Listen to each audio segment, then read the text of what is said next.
જ્યોતિષની દ્રષ્ટિએ ગોચર દરમિયાન શનિની કઈ છે 3 તબક્કાવાર પનોતી તેમજ મેળવો અદ્ભુત માહિતી। ગોચરમાં શનિ, રાહુ અને ગુરુ ક્યારે અને કયા સ્થાનમાં કરશે નુકસાન અને લાભ।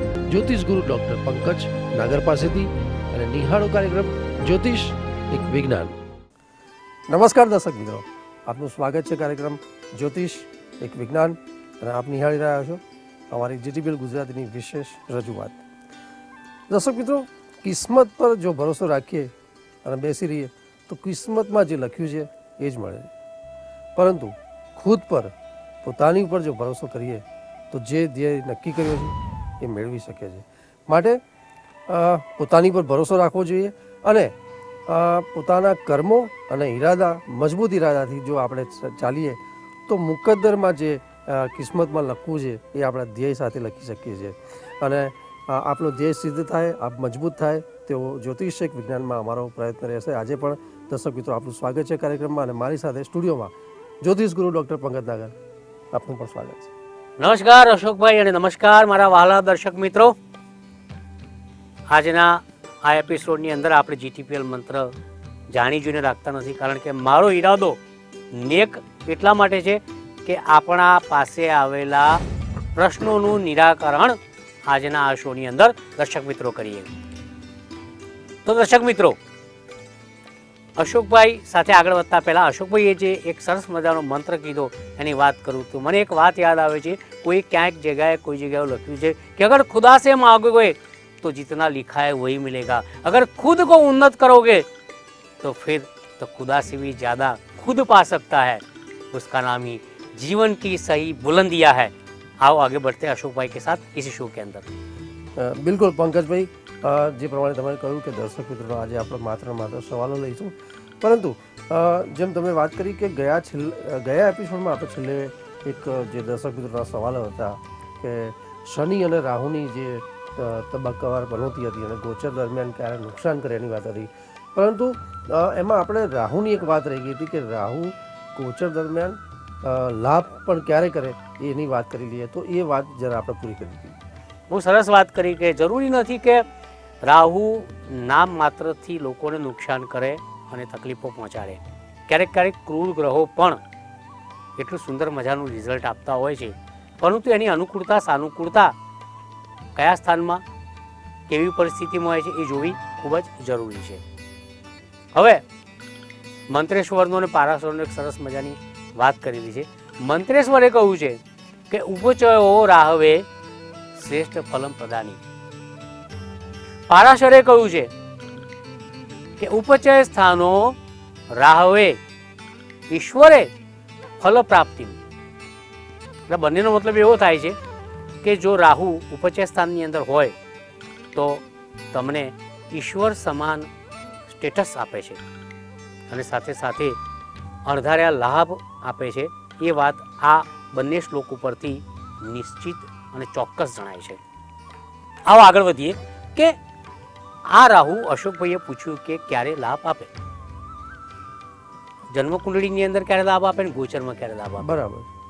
જન્મકુંડળી એટલે માણસના જન્મ સમયે જે નકશો ચિતરાય બને એને આપણે એ મેપને જન્મકુંડળી કહીશું। તો જન્મકુંડળીની અંદર પણ જ્યારે 3જા, 6ઠા, 10મા, 11મા સ્થાનમાં એટલે કે ઉપચય સ્થાનની અંદર રાહુ બિરાજમાન હોય તેવો જાતક સમગ્ર જીવન રાહુના લાભ મેળવે છે। રાહુના લાભ ગુઢ અકલ્ટ જેને કહેવામાં આવે છે, અગમ નિગમ જે જાણી નથી શકાતા, અણધાર્યા, અનએક્સપેક્ટેડ કહીશું આપણે, આવા લાભ રાહુ આપે છે। રાહુ તો રીજે તો માલામાલ થવાય છે અને આ રાહુ જ્યારે 3જા, 6ઠા, 10મા, 11મા સ્થાનમાં એટલે કે જન્મકુંડળીના આ સ્થાનની અંદર હોય, ઉપચય સ્થાનની અંદર, ત્યારે રાહુ જાતકને માલામાલ કરે છે। અરે તમારા જો માથા ઉપર ટાલ હોય ને તો આ રાહુ માલ આપે છે। બરાબર, એટલો અદ્ભુત આ કામ કરે છે। હવે ગોચરની અંદર પણ પારાશર મુનિએ કહ્યું છે, વરામિહિરે કહ્યું છે કે ગોચરમાં જ્યારે ગોચરે રાહવે તૃતીયા, ષષ્ઠે, દસમ લાભે લાભ લાભસ્ય અતઃ અતઃ આ જે સૂત્ર છે એના અનુસંધાનમાં રાહુ જ્યારે જ્યારે જન્મકુંડળીના ચંદ્રથી ગોચરમાં ત્રીજે, છઠ્ઠે, 10મી, 11મી હોય ત્યારે લાભ કરે છે. ત્રીજું હોય તો ભાઈ બંધુથી લાભ થાય, પડોશીઓથી લાભ થાય, નાની મુસાફરીઓથી લાભ થાય, શ્રેષ્ઠ પરાક્રમ દ્વારા લાભ થાય છે. જો છઠ્ઠા સ્થાનની અંદર હોય, શત્રુ સ્થાનની અંદર હોય તો શત્રુઓ પરાસ્ત થાય છે, હેઠા પડે છે, હથિયાર ફેંકી દે છે. કોર્ટ કચેરીના કામની અંદર જબરજસ્ત તમારો વિજય થાય છે. મોસાળ પક્ષથી લાભ થાય છે, દેવામાંથી મુક્તિ મળે છે, રોગ ઘટે છે, રોગમાંથી મુક્તિ મળે છે. 10મા સ્થાનની અંદર જો રાહુ ગોચર દરમિયાન ભ્રમણ કરે તો પિતાથી લાભ થાય છે, કર્મોનું ફળ મળે છે, તમારી કારકિર્દી ઉજ્જવળ બને છે. જો 11મા સ્થાનની અંદર રાહુ હોય તો આના જેવું તમે એક પણ પરિણામ આજ સુધી અશોકભાઈ જોયું નથી. બરાબર. જો તમારી જન્મ કુંડળીમાં ગોચર દરમિયાન લાભ સ્થાન એટલે કે 11મા સ્થાનની અંદર રાહુ ભ્રમણ કરે તો સ્ત્રી મિત્રો દ્વારા લાભ, અણધાર્યા લાભ, મિત્રો દ્વારા લાભ, મોટા ભાઈ દ્વારા લાભ, અને જર ઝવેરાત, સોનું, ચાંદી, રોકડ જે કંઈ સમજો એ અણધાર્યા લાભ એટલે ગોચરમાં લાભ સ્થાનમાં રાહુનું ભ્રમણ. તમે પણ અનુભવી જોજો. આ વાત થઈ રાહુ તમને ક્યારે ક્યારે લાભ કરે. આવો આગળ વધીએ અશોકભાઈ સાથે બીજા ગ્રહોની અન્ય માહિતી સાથે આ શોમાં. બિલકુલ પંકજભાઈ, ગોચર દરમિયાન રાહુ ક્યારે અને કયા સ્થાનમાં લાભ કરે એની તમે ખૂબ સુંદર વાત કરી. એની સાથે દર્શક મિત્રોનો જે સવાલ હતો ગુરુની વાત હતી કે ગોચર દરમિયાન ગુરુ સૌથી વધુ લાભ ક્યારે કરે? ગુરુ ગ્રહ અતિ શુભ ગ્રહ છે. હજારો વખત કહી ચૂક્યો છું કે એક્સપાન્શનનો આ ગ્રહ છે. દેવોનો પણ એક ગુરુ છે બૃહસ્પતિ, અને ગુરુ એટલે વિશાળ અને માત્ર જે શુભ કરનારો છે એનું નામ ગુરુ. જ્યારે જ્યારે તમારી કુંડળીમાં ગોચર દરમિયાન ચંદ્રથી નવપંચમમાં ગુરુનું ભ્રમણ આવે ત્યારે તમને લાભ થાય ને થાય. ઉદાહરણ તરીકે આપણે અશોકભાઈ વાત કરીએ તો આપણા દર્શક મિત્રોને વધારે ખ્યાલ આવશે. ધારો કે તમે વૃષભ રાશિના જાતક છો, એટલે કે બહુ અક્ષરધારી રાશિના જાતક છો, તો જ્યારે જ્યારે બ્રહ્માંડની અંદર કન્યામાં ગુરુનું ભ્રમણ આવે કન્યા રાશિમાં, ત્યારે વૃષભ રાશિવાળાને લાભ કરે છે. જ્યારે કન્યા રાશિમાં ગોચરનો ગુરુ ફરે ત્યારે મકર રાશિવાળાને પણ લાભ કરે છે, કારણ કે નવમ પંચમમાં આવે છે. વૃષભ રાશિવાળાને પણ ફાયદો કરે કારણ કે નવમ પંચમમાં આવે. એટલે ગોચરનું ભ્રમણ ગુરુનું જો કન્યા રાશિમાં હોય તો વૃષભ, મકર અને કન્યા રાશિ ત્રણેયને લાભ થાય, કારણ કે આ ત્રણેય રાશિથી ગુરુનું જે સ્થાન બળ છે નવમ પંચમ કહેવાય, અને આ નવમ પંચમ ગુરુનું ગોચરમાં ભ્રમણ અતિ શ્રેષ્ઠ ગણવામાં આવ્યું છે. દરેક પ્રકારના લાભ આપે, અભ્યાસમાં લાભ આપે, પ્રણયમાં લાભ આપે, પૂર્વજન્મના કર્મોને લઈને તમને આ જન્મની અંદર સારી ફળ પ્રાપ્તિ કરાવે, ભાગ્યોદયમાં વધારો કરે, વિઝા પાસપોર્ટના કામ આગળ વધારે, દેશ વિદેશની મુસાફરી કરાવે, અણધાર્યા લાભ આપે, રોગ શત્રુને ઘટાડે, તંદુરસ્તી વધારે, કુટુંબમાં વધારો કરે, સંતાન પ્રાપ્તિમાં સરળતા આપે. શું ના આપે? ગુરુ ધર્મનો ગ્રહ છે, તમને ધર્મથી પણ લાભ આપે. ગુરુ એક્સપાન્શનનો ગ્રહ છે, જે કંઈ કરી રહ્યા હો એમાં વિસ્તૃત કરે, વસ્તુને બમણી કરે, મલ્ટિપ્લિકેશનની અંદર કેટલા ગણી કરે નક્કી કરવું મુસીબત છે. પણ ખરેખર ગુરુ ફળે તો બધું મળે એ વાત નક્કી છે. આ જે વાત કરી આ ગુરુ આ રીતના હોય ગોચરની અંદર ટ્રાન્ઝિટમાં તો તમને માલામાલ કરે એ વાત નિશ્ચિત છે. પંકજભાઈ, બિલકુલ આપણે અન્ય દર્શક મિત્રોનો જે સવાલ છે જે વોટ્સઅપ ઉપર આવેલા છે ઇન્ડિવિડ્યુઅલ, એ સવાલો પણ આપણે લઈએ. ચોક્કસ. પંકજભાઈ, આજે વોટ્સઅપ ઉપર જે દર્શક મિત્રોના સવાલ છે એમાં લઈએ છીએ. બિલ્લી મોરાથી એક ધર્મિષ્ઠા પંચાલ સવાલ કરે છે કે અત્યારે હું ખૂબ જ કપરી પરિસ્થિતિમાં છીએ અને ખૂબ જ મુશ્કેલ સમયમાંથી પસાર થઈ રહી છું. તો હું આમાંથી બહાર ક્યારે આવીશ? મારી જન્મ તારીખ છે 19/10/77, 1:05 કલાકે, બિલીમોરા. ધર્મિષ્ઠાબેન, ડૉક્ટર પંકજ નાગરના GTPL સ્ટુડિયોમાંથી નમસ્કાર. આપની કુંડળી મારી સમક્ષ હાજર છે. જન્મ તારીખ, જન્મ સમય, જન્મસ્થળ અનુસાર આપ કર્ક લગ્નના જાતક છો. મંગળ આપનો જે ખરેખર એનર્જી કહેવાય છે કુંડળીની અંદર, જ્યોતિષશાસ્ત્રમાં મંગળને એનર્જી, તાકાત, શક્તિ તરીકે ઓળખવામાં આવે છે. એ નીચ રાશિમાં છે. સાથે સાથે કુંડળીમાં મંગળ દોષ તો છે જ. બીજી વસ્તુ, ચંદ્ર તમારો ધન રાશિમાં છે. આ શોની અંદર જ મેં અગાઉ વાત કરી કે ધન રાશિમાં શનિનું ભ્રમણ છે. ધન રાશિના જાતકો પનોતીમાં પણ છે, બીજા તબક્કાની અંદર છે પનોતીના. આથી પનોતીની તકલીફો તો છે. મંગળનું બળ નથી. ભાગ્યસ્થાનમાં કેતુ છે. શનિ તમારો ધર્મસ્થાનની અંદર અસ્તનો છે. ધન સ્થાનની અંદર અસ્તનો શનિ કેવી ધમાલ કરે એની કલ્પના મુસીબત છે. શુક્ર સાથે રાહુ છે. કર્ક લગ્ન અને આટલા બધા વિચિત્ર ગ્રહો ધર્મિષ્ઠાબેન તમારી કુંડળીમાં જે બિરાજમાન છે, સ્થિત છે, એના આધારે મારું નોલેજ એવું કહે છે કે કુંડળી નિર્બળ બને છે. કુંડળીની અંદર ક્યાંક શોર્ટ સર્કિટ છે, તકલીફો છે ગ્રહોની, અને એ તકલીફોનું નિવારણ કરવા માટે હું એક વસ્તુ માનું છું કે તમારે જો આ કુંડળીમાં મંગળને બળવાન બનાવવો હોય તો ગ્રીનિચોટાઇટિસ સ્ટોનનો ઉપયોગ કરવો જોઈએ. ધીસ ગ્રીનિચોટાઇટિસ stone is directly connected to Mars. મંગળ સાથે આ સંકળાયેલો સીધો સ્ટોન છે.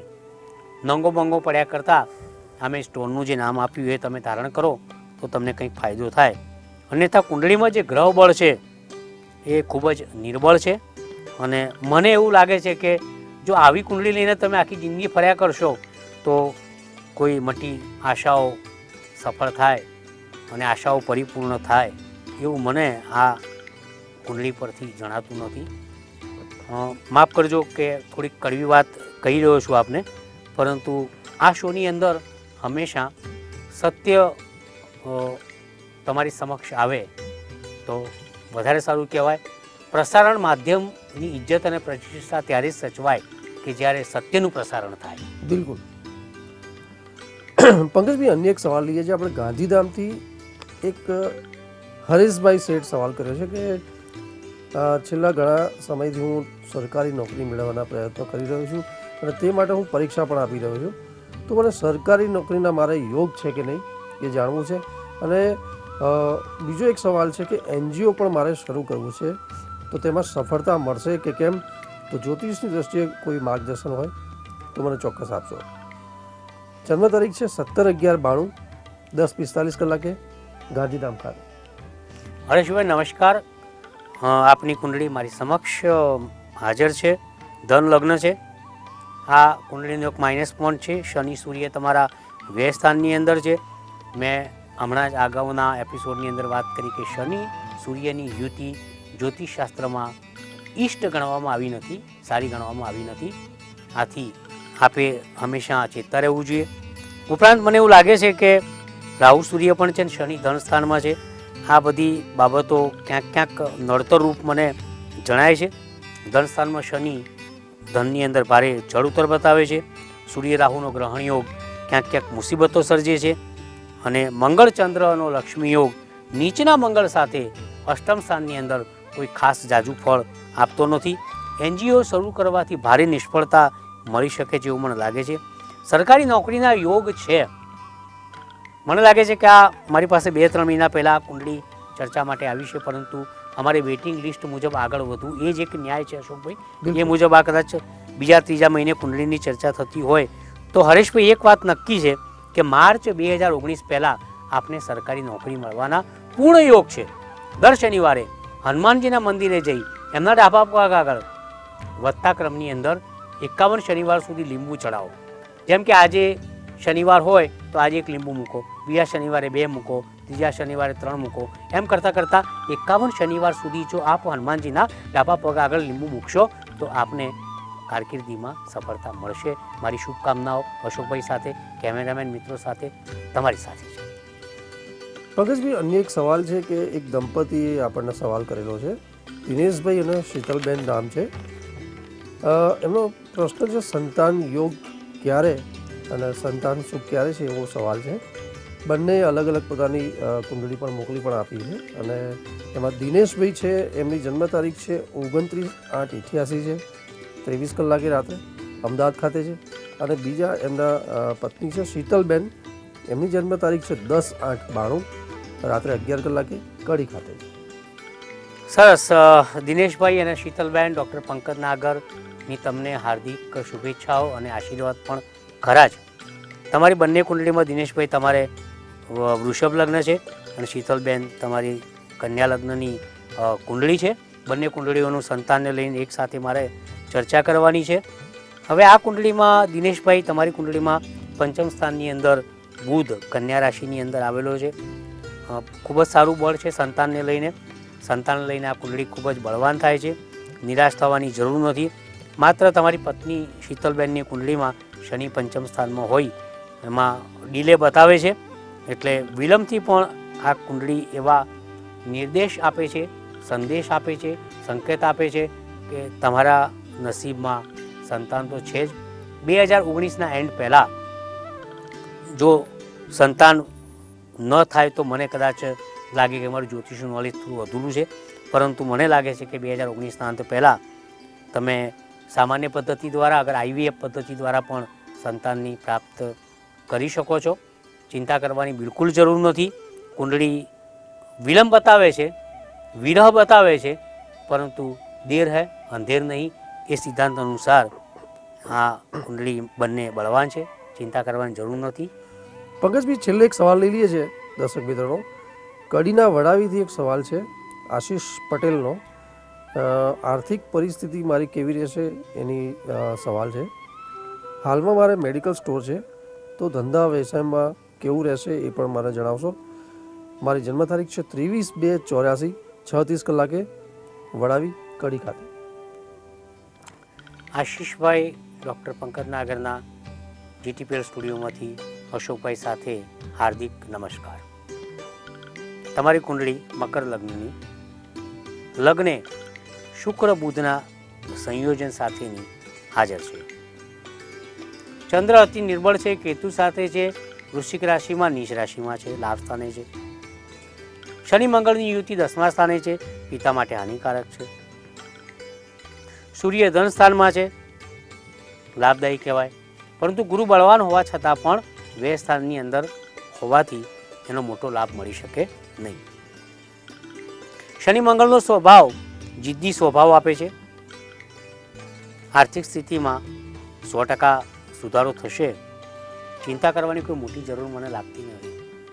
હું એવું માનું છું આશીષભાઈ કે જાન્યુઆરી 2020થી તમારી આર્થિક પરિસ્થિતિમાં પનોતી ઉતરતા મોટો સુધારો આવશે. વ્યય સ્થાનમાંથી શનિ ખસી જશે, પનોતી દૂર થશે. ગુરુ અર્થશાસ્ત્રનો કારક છે, કુબેર ભંડારી છે, અને ધનનો કારક પણ ગુરુ છે. આ ગુરુ પરથી શનિનું ભ્રમણ ખસતા, વ્યય સ્થાનમાંથી શનિનું ભ્રમણ ખસતા, પનોતીમાંથી મુક્ત થતા આશીષભાઈ તમે ધંધા વ્યવસાયમાં મેડિકલ સ્ટોર કરી શકો છો, કિરાણા અનાજનો ધંધો પણ કરી શકો છો, ખેતીવાડીની પેદાશોનો પણ ધંધો કરી શકો છો, ઇમ્પોર્ટ એક્સપોર્ટ કરી શકો છો, ટૂર્સ એન્ડ ટ્રાવેલ્સનું પણ કરી શકો છો. ઘણા બધા ધંધા છે આશીષભાઈ, પણ ચિંતા કરવાની કોઈ જરૂર નથી. મારું મન, મારી ઇન્ટ્યુશન, આંતરસૂઝ એવું કહે છે કે આશીષભાઈ જાન્યુઆરી 2020 પછી તમારા મીઠા દિવસોની શરૂઆત થશે, માઠા દિવસોનો અંત આવશે. પંકજભાઈ, આપનો ખૂબ ખૂબ ધન્યવાદ, આભાર. દર્શક મિત્રોના ઘણા બધા સવાલ સાથે જે મુખ્ય સવાલો હતા દર્શક મિત્રોના કે ગોચર દરમિયાન જે શનિ, રાહુ અને ગુરુ એ કઈ પરિસ્થિતિમાં અને કયા સ્થાનમાં ક્યારે લાભ કરી શકે છે એની પણ તમે ખૂબ સુંદર વાત કરી. દર્શક મિત્રો, મારી પાસે આપના સવાલોનું ખૂબ મોટું લિસ્ટ છે, પરંતુ અહીંયા સમયની મર્યાદા છે. પંકજભાઈ, આપણે અહીંયા કાર્યક્રમ ટૂંકાવી દઈએ છીએ. પ્રશ્નો આપણે આવતા એપિસોડમાં ચોક્કસ લઈશું. તો દર્શક મિત્રો, આ સાથે જ મને અને પંકજભાઈને કાર્યક્રમ સમાપન કરવાની રજા આપશો. નમસ્કાર. નમસ્કાર. જ્યોતિષ એક વિજ્ઞાન કાર્યક્રમ અંતર્ગત સટીક ઉત્તર અને માર્ગદર્શન આપશે જ્યોતિષશાસ્ત્રી ડૉક્ટર પંકજ નાગર. આપ આપના સવાલોની સાથે પોતાનું નામ, જન્મ તારીખ તેમજ જન્મકુંડળી સહિતની માહિતી વોટ્સઅપ કરી શકો છો અમારા આ નંબર પર. આપના પ્રશ્નોના ઉત્તરો ડૉક્ટર પંકજ નાગર આપશે કાર્યક્રમ જ્યોતિષ એક વિજ્ઞાનમાં.